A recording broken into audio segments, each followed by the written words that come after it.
Port Charles is about to erupt. The week of January 19th on General Hospital promises one of those rare, unforgettable stretches where nearly every storyline collides at once, emotionally, politically, and violently. Old grudges resurface, new alliances form in the shadows, and long-simmering tensions finally boil over. At the center of it all stand three power players whose choices will send shockwaves through the entire canvas: Michael Corinthos, Detective Harrison Chase, and Sonny Corinthos.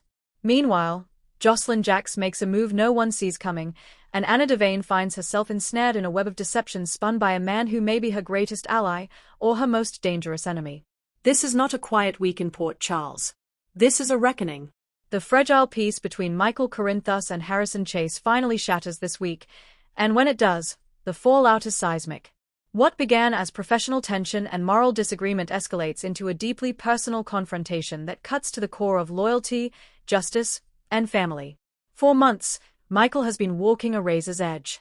Torn between his role as a businessman, a father, and the heir to Sonny's criminal empire, he has tried desperately to carve out an identity separate from the blood and violence that defined his upbringing. Yet no matter how far he runs, the Corinthos legacy keeps pulling him back. Chase, on the other hand, represents everything Michael wants to believe in: the law, order, and the possibility of redemption through honesty. But Chase has also become a living reminder of Michael's compromises. Every time Michael bends the truth to protect Sonny, every time he withholds evidence or manipulates outcomes, he chips away at the very ideals Chase swore to uphold. This week, those cracks become an earthquake. The showdown reportedly unfolds inside the PCPD interrogation room, a stark, fluorescent-lit arena where truth is supposed to reign supreme. But truth in Port Charles is rarely clean. Chase corners Michael with information tied to a recent shipment intercepted at the docks, a shipment everyone knows belongs to Sonny's organization, though no paper trail dares to admit it. Michael insists he knows nothing. Chase doesn't believe him. What starts as procedural questioning quickly turns personal. Chase accuses Michael of playing both sides, pretending to be the moral businessman while quietly ensuring Sonny's operations remain untouched. Michael fires back, reminding Chase of every time the law failed the people he loved, when justice was delayed, corrupted, or bought. The tension isn't just professional. It's emotional. Chase once trusted Michael. He once believed Michael wanted out of the mob world for good. Now, standing across from him, badge in hand, Chase sees a man slowly becoming the very thing he once swore he'd never be. And Michael sees in Chase a dangerous obstacle. A man too honest, too relentless, too unwilling to look the other way. The argument reaches a breaking point when Chase drops a bombshell. An informant has placed Michael at a meeting with one of Sonny's top lieutenants the night before the shipment was moved. Michael denies it, but the hesitation in his eyes tells another story. Chase gives him a choice, not officially, not on paper, but as a man who once considered him family. "Tell me the truth now," Chase says, "or the next time we talk, it'll be across a courtroom." Michael's silence is his answer. From this moment on, their relationship changes forever. No more uneasy truces. No more polite conversations at family gatherings. This is war, one fought with subpoenas, wiretaps, and the full weight of the law on one side, and the ruthless machinery of the Corinthos organization on the other. And Sonny is watching every second of it. While the men of Port Charles clash in dark rooms and police stations, Josslyn Jax makes a decision that no one, not Carly, not Michael, not even herself, fully anticipated. Josslyn has spent the past year trying to step out of the shadows cast by her family's legacy. Daughter of Carly Corinthos, raised in the orbit of mob power and endless drama, she has fought hard to define herself on her own terms. Yet trouble has a way of finding her, especially when it wears a familiar face. This week, Josslyn finds herself facing a threat that can't be handled with bravado or moral speeches. It requires strategy. It requires resources. It requires a partner. But not the one anyone expects. Rumors swirl that Josslyn teams up with someone from the most unlikely corner of Port Charles, a figure with a complicated past, questionable motives, and a direct connection to the very forces she claims to despise. Is it a former enemy? A rival? Someone tied to Sonny's world? Or perhaps someone with their own agenda against him? Whoever it is, this partnership sends a clear message. Josslyn is done playing the role of the sheltered daughter. She is stepping onto the board as a player in her own right. The alliance forms in secret, in a quiet moment far from the prying eyes of Carly and Michael. The stakes are personal, tied to a threat that could derail Josslyn's future, her education, and her sense of safety. Her new partner offers protection, but at a cost. When Carly eventually senses something is off, her maternal instincts go into overdrive. She recognizes the signs, the guarded answers, the late nights, the sudden confidence mixed with underlying fear.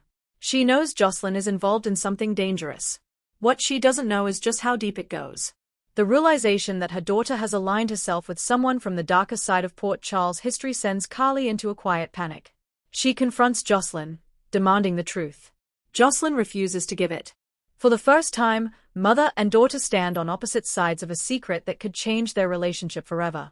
And somewhere in the background, Sunny listens and calculates. If Michael and Chase's conflict is a battle of principles, Sunny's storyline this week is a masterclass in manipulation. Anna Devane, seasoned spy and current commissioner, believes she has a handle on the criminal underworld's latest movements. She trusts her instincts. She trusts her sources. And, to an extent, she trusts Sunny, not as a saint, but as a predictable devil. That trust may be her undoing. Sunny presents himself as unusually cooperative this week. He provides information. He hints at internal fractures within rival organizations. He even appears willing to sacrifice one of his own operations to ensure the safety of the city. To Anna, it feels like progress. Like perhaps, just perhaps, Sunny is finally choosing stability over chaos. But in Sunny's world, nothing is given without a price. Behind the scenes, he is orchestrating a far more complex play. Every piece of intel he hands over is carefully curated, designed not just to mislead Anna, but to steer her into dismantling his competition while leaving his own power structure untouched. Even more dangerously, he may be setting her up to take the fall. As Anna authorizes a major operation based on Sunny's information, evidence begins to surface that suggests corruption within the department. Leaks. Misplaced files. A warrant that shouldn't have been signed. All signs point, subtly but surely, toward the commissioner's office. Sunny's fingerprints are nowhere to be found, and that's exactly how he planned it. If the operation succeeds, he eliminates a rival. If it fails, Anna's credibility takes the hit. Either way, he wins. The most chilling part? Anna begins to sense something is wrong, a familiar feeling from her days in international espionage. But by the time she connects the dots, the machinery is already in motion. And Sunny, sitting in the quiet of his office, waits. What ties all these storylines together is a single, haunting question. How far will you go to protect the people you love, and at what point does that protection become betrayal? Michael lies to Chase to shield Sunny.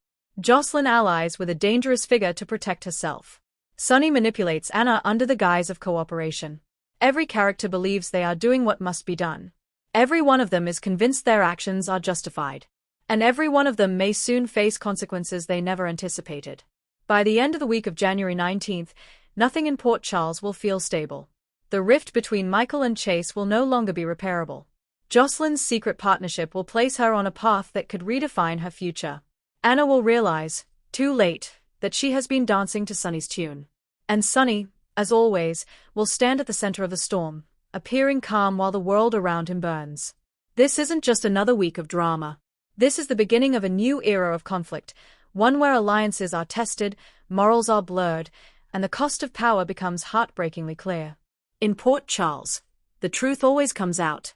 The only question is, who will still be standing when it does?